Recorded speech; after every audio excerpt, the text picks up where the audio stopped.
Prove చేసుకుంటున్నాం. మనకి నేనైతే ఆశపడింది ఏంటంటే ఈ దాన్ని వేళ తడుచుకోవడానికి నాది వైఎస్ఆర్ పార్టీ అండి.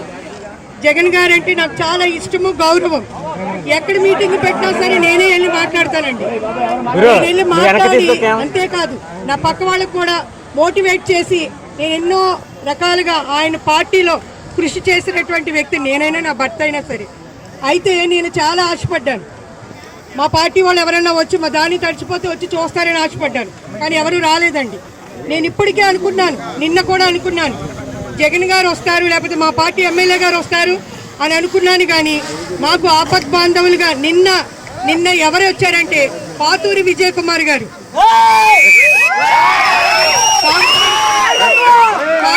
సర్పంచ్ రవిశంకర్ గారు వచ్చారు. నేను నా భర్త ధాన్యం ఎత్తుకుంటుంటే చూసి ఏంటని అన్నారు. అంటే ఎందుకంటే విజయ్ కుమార్ గారికి మాది ఈ ఊరే, మాది ఉంగుటూరు గ్రామం, ఉంగుటూరు మండలం. నేను ఈ ఊళ్ళోనే పుట్టాను, ఈ ఊళ్ళోనే పెళ్లి చేసుకున్నాను. కాబట్టి విజయ్ కుమార్ గారికి అందరికీ తెలుసు. కాబట్టి ఏ అమ్మాయి ఏం జరిగింది అని ఒక ఆపత్ బాంధవులు ఏంటి దానివని. తర్వాత ఆయన ఫోన్ చేసి రెడ్డి సూరిబాబు గారిని, మా సర్పంచ్ మధుబాబు గారిని, వైస్ సర్పంచ్ గారు పాతూరి జగదీష్ గారిని, ఇంకా చాలా మంది వచ్చారు. తర్వాత ఇంపార్టెంట్ అయినటువంటి విషయం ఏంటంటే గన్ని వీరాంజనేయులు గారు వచ్చారండి.